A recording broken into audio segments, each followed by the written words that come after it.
Students, I am your computer teacher from Happy Cambridge School. Today my topic is about lesson 4 MS Access working with tables.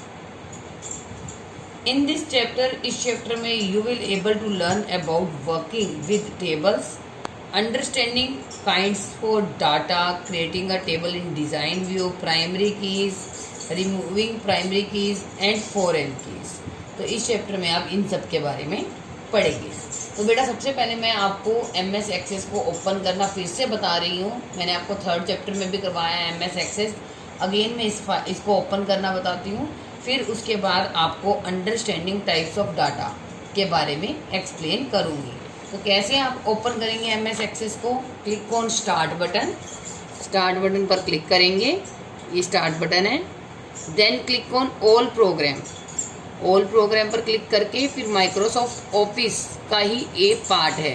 मैंने आपको बताया था कि जिस तरह से MS Word, MS PowerPoint, MS Excel को आप करते आ रहे हो, उसी तरीके से ये भी MS एक्सेस भी जो है ये किसका पार्ट है? माइक्रोसॉफ्ट ऑफिस का ही पार्ट है. तो आपको माइक्रोसॉफ्ट ऑफिस पर क्लिक करना है. Then click on Microsoft Office Access 2007. आपको फिर यहाँ पर क्लिक करना है. तो ये जो विंडो आपके सामने अपीयर होगी, ओपन होकर सामने आई है, ये विंडो किसकी है? माइक्रोसॉफ्ट ऑफिस एक्सेस की विंडो है. ठीक है, इस तरह से आपको विंडो शो हो जाएगी.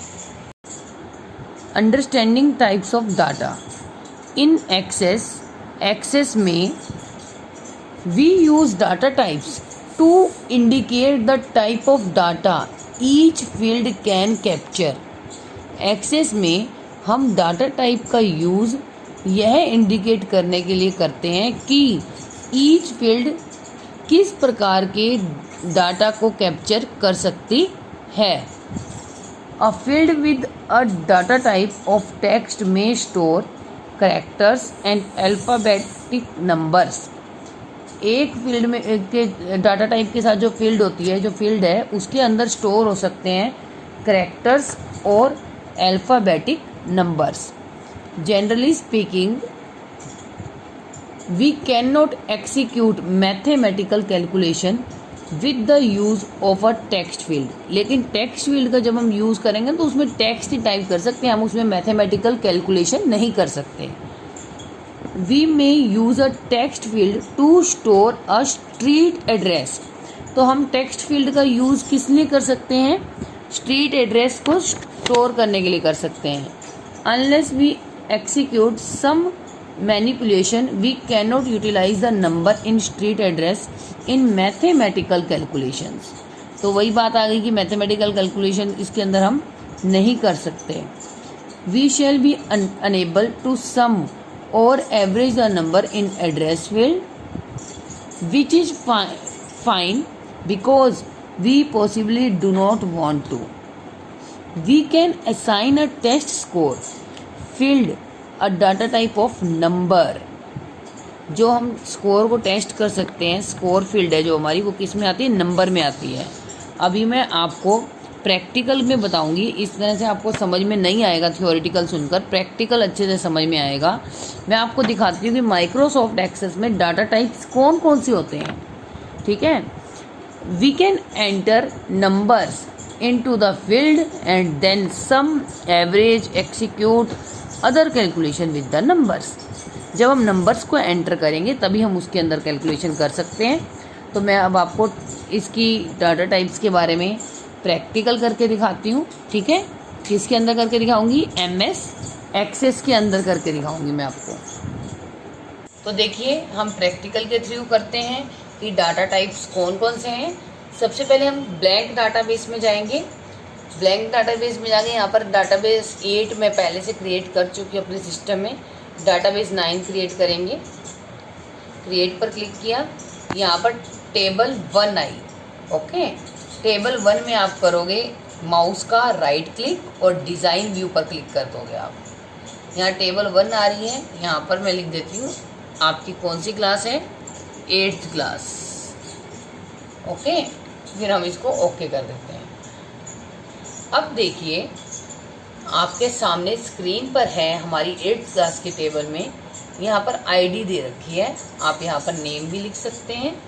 ठीक है, यहाँ आईडी की जगह पर हम नेम लिख देंगे इस तरह से। Just 1 minute.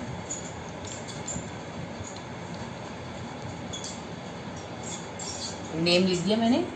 अब डाटा टाइप्स के बारे में मैं आपको बता रही थी। डाटा टाइप आपकी ये है, आपकी बुक में भी दे रखा है, ऑटो नंबर डाटा टाइप, आप देख सकते हैं अपनी बुक के अंदर। यहाँ ओके कर देंगे आप। ये डाटा टाइप्स हैं आपके। देखिए आपकी बुक में डाटा टाइप्स दे रखे हैं। टेक्स्ट, अब जैसे मेरे को नेम लिखना है, इसमें मैंने कोई नंबर टाइप नहीं करना, तो मैं इसको किस फॉर्म में लिखूँगी, टेक्स्ट की फॉर्म में लिखूँगी। ठीक है, उसके बाद आता है मेमो, फिर है नंबर, फिर है डेट एंड टाइम, फिर है currency, auto number, yes no, OLE object, hyperlink, attachment and lookup wizard. Lookup wizard जो है आपकी बुक में नहीं दे रखा है, ये भी हमारा एक डाटा टाइप ही है। तो ये सारे आपके क्या हैं, डाटा टाइप्स हैं। ठीक है, अब जैसे मुझे नेम लिखना है तो मैं नेम लिखूंगी टेक्स्ट में। इसके बाद मान लो इससे पहले मुझे रोल नंबर लिखना होता तो मैं किस में लिखती हूँ उसको, नंबर में। अगर मान लो मुझे डेट डालनी है इसमें तो मैं वो किस में लिखूंगी, डेट एंड टाइम में। अगर हम मान लो किसी फील्ड का डाटा बना रहे, किसी ऑफिस वगैरह का कुछ अकाउंट से रिलेटेड, तो करेंसी अगर हमें लिखनी है तो वो हम किस में लिखेंगे, करेंसी ऑप्शन में। ऑटो नंबर जब हम लिखेंगे तो ऑटो नंबर का यूज़ किस में करेंगे हम, ऑटो नंबर भी आप कर सकते हो। ऑटो नंबर का यूज़ जैसे फ़ोन नंबर वगैरह लिखना है, कुछ भी लिखना है, उसमें हम ऑटो नंबर का यूज़ करेंगे। येस नो, ये भी हमारा एक डाटा टाइप है। ठीक है, it is used for data that can choose only one of 2 probable values like yes, no, on, off, true, false. Null values are not permitted. It stores 1 bit. ये कितनी bit को store करता है, 1 bit को store करता है। इसी तरह से जो करेंसी है वो 8 बाइट्स को स्टोर करती है। डेट एंड टाइम भी 8 बाइट्स को स्टोर करता है। ठीक है, नंबर जो है ये स्टोर करते हैं 1, 2, 4 और 8 बाइट्स को। ओके, उसके बाद जो मेमो है वो 65,536 कैरेक्टर्स को स्टोर करता है। टेक्स्ट जो है वो 255 कैरेक्टर्स को स्टोर करता है। ठीक है, तो ये थे हमारे सारे डाटा टाइप्स। अब इन डाटा टाइप्स को यूज़ करना मैं आपको बताऊंगी बाद में। पहले इसमें टेबल को क्रिएट करना आपको आना चाहिए, फिर इन डाटा टाइप्स का यूज़ मैं आपको करके बताऊंगी। तो आज के लिए इतना ही। जितना आपको करवाया गया इसको आपको प्रैक्टिकली करके देखना है और लाइव क्लास अटेंड करो आप लोग, क्योंकि कंप्यूटर एक ऐसा सब्जेक्ट है जब तक आप प्रैक्टिकल नहीं समझोगे आपको अच्छे से समझ में नहीं आएगा। तो आप लोग लाइव क्लास ज्वाइन करेंगे और आपका होमवर्क है, जितना चैप्टर आपको करवाया गया है इसको अच्छे से आपको समझना है, और कोई डाउट होगा तो आप लाइव क्लास में मेरे से क्लियर करोगे। Thank you.